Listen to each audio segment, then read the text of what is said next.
Hey everyone, welcome back to the channel. Today we need to talk about something really important, something that hits close to home for me because it is exactly the kind of trap I fell into when I was first starting out. We are seeing a lot of market movement, some names flying high, some crashing hard, and it is easy to get swept up in the excitement, to feel that fear of missing out, to believe that this time it is different. I have been there, done that, and lost a good chunk of my hard-earned money because of it. Back when I was in my early 20s, I was desperate to make money fast. My family background is pretty ordinary, nothing special, so I always felt this pressure to build wealth quickly. I saw friends, or rather, I saw stories online about people making fortunes overnight, and I thought, why not me? I did not understand the logic behind investing. All I saw was the potential for high returns. It was like a siren call, luring me in with promises of easy riches. I just followed the crowd, blindly jumping into whatever was hot, whatever everyone else was talking about. That was my first big mistake, following the herd, without understanding why. I remember distinctly one of my earliest forays was into short-term trading. Everyone on certain forums was hyping up particular stocks, saying they were sure things bound to go up. I believed them. I poured a significant portion of my savings into these quick trades, convinced I would double my money in a week. I would buy, see a small jump, get greedy, hold on, and then watch it plummet. The emotional roller coaster was exhausting. Every small gain felt like validation, every loss felt like a punch to the gut. I was constantly chasing the next big thing, buying when prices were soaring, selling when they were crashing. It was pure speculation driven by emotion, not by any sound financial principle. I had no risk management in place, no understanding of how much I could afford to lose. I just wanted to win, and I lost repeatedly. Then there were the scams. Oh, the scams. When you are new to investing and you are looking for easy money, you become a prime target. I fell for a few too. Unfortunately, there was one that promised guaranteed returns of 20% a month. It sounded too good to be true, and it was. They had fancy presentations, testimonials that I now realize were completely fake, and a slick sales pitch. I invested a decent sum, believing I had found a loophole, a secret path to wealth. For a short while, I even saw some returns, which made me trust them more. I told a few friends about it. Luckily, they were smarter than me. Then one day, the website was gone. The contact numbers were disconnected. All that money just evaporated. It was a harsh lesson about due diligence and skepticism. If something sounds too good to be true, it almost certainly is. My greed blinded me to the obvious red flags. Another major pitfall for me was what I now understand as poor risk management and overconcentration. I would find a stock or an investment that I truly believed in, but my belief was based on hype and limited understanding. I would then throw all my eggs into that one basket, convinced it was a sure bet. I remember one particular stock. It was a tech company that everyone was talking about. I read a few articles, saw some positive news, and without doing any deep research, I decided it was going to be the next Amazon. I put almost everything I had into it. I mean, everything. I did not diversify at all when that company hit a rough patch, which it inevitably did. My portfolio took a massive hit. I watched my savings dwindle away helpless because I had no safety net, no other investments to balance out the loss. It taught me the painful truth that even if you believe in something, you need to manage your risk. Diversification is not just a fancy word. It is essential for protecting your capital. And the emotional trading, oh boy. This was probably the biggest destroyer of my capital. The market would fluctuate, and so would my mood. A stock would drop a few percent, and I would panic sell, locking in my losses. Then it would rebound, and I would kick myself, or I would see a stock soaring, jump in at the peak,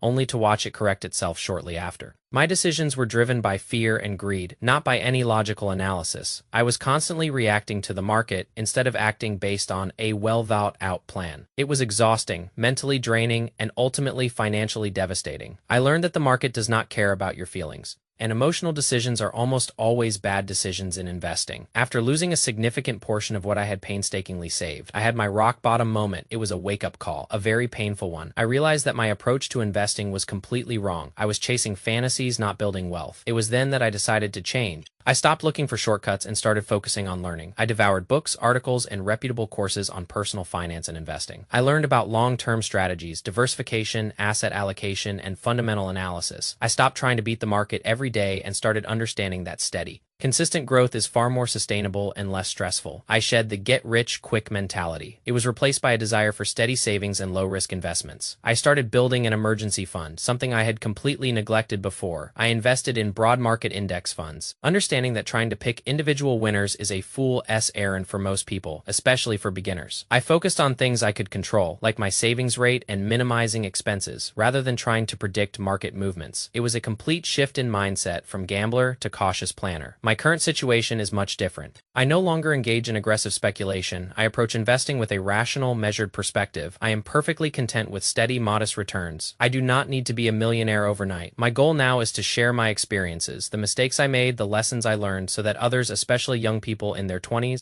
do not have to go through the same painful journey. I want to equip you with the foundational knowledge and the mindset to avoid the traps I fell into. So when we see stocks like Snowflake soaring 30% after their quarterly figures, or a company like Nebus jumping 10% because a well-known investor disclosed a stake, it is easy to get caught up in the hype. Snowflake's numbers look impressive. They beat estimates across the board. They are showing that their business model is working, that AI is making them stronger. That is good for them. But for us, the everyday investors, especially those just starting, it is crucial not to see these stories and think, I need to jump in now. Or, I missed out, what is the next one? That is the exact thought process that led me to make so many bad decisions. The news about Nebus, where a 5.6% stake was disclosed, leading to a 10% stock jump. I have seen this movie before. Someone influential makes a move, and the stock reacts. Does it make sense to me? Logically, it makes zero sense. A stock should ideally move based on the company's fundamentals, its growth, its profitability, not solely because one person, however famous, bought shares. When I was new to investing, I would have seen that headline, thought that person must know something I do not, and blindly bought in. I would have chased that momentum, only to potentially get burned when the initial euphoria wore off. It is exactly how I lost money on various insider tips and guru picks in the past. Always be wary of stock movements driven purely by headlines or individual actions. Understand the underlying business first. If you do not understand the business, do not invest. It is a simple rule that took me years and a lot of lost money to learn. Salesforce is another interesting case. The stock reaction was flat. Despite them buying back a lot of shares and showing some growth in certain areas, the market seems to be saying it is not enough. For a beginner, this might look like a confusing signal. Why would a company doing okay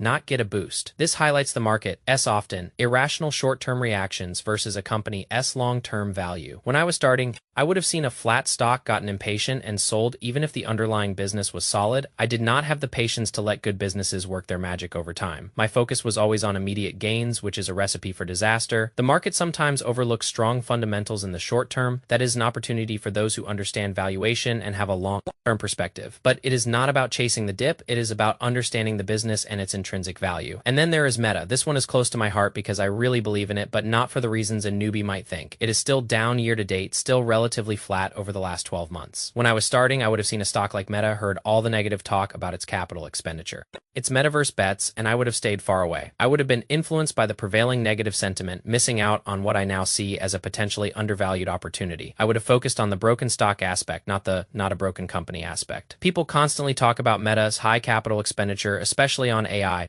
They worry about the return on investment. I get it. It is a valid concern. But what they might be missing, and what I would have missed entirely back then, is the long-term vision. Meta is investing heavily in AI, not just for some distant future, but because they believe it will make their core business better and stronger. It is like planting seeds for a huge forest. It costs a lot. Now, but the potential harvest down the line is enormous. I remember when I was chasing quick profits, I would never have had the patience or the foresight to see beyond the immediate costs. I would have been too focused on the quarterly numbers, not the multi-year strategic moves. The idea that Meta could eventually offer its AI compute or API services to others, just like a cloud business, is fascinating. Mark Zuckerberg himself has said it is on the table. If Meta were to build a cloud business, the market would likely re-rate it significantly. But right now, they are focused on internal use, on making their own platforms better. This is a classic example of the market often being short-sighted. It does not want to believe a story that takes time to unfold. I used to be that short-sighted. I wanted instant gratification. I could not see the forest for the trees. This is why many people miss out on good long-term investments, because they are too fixated on what is happening today, or even this quarter. The recent news about Meta launching Instagram, Facebook, and WhatsApp subscriptions with more AI plans to come is another signal.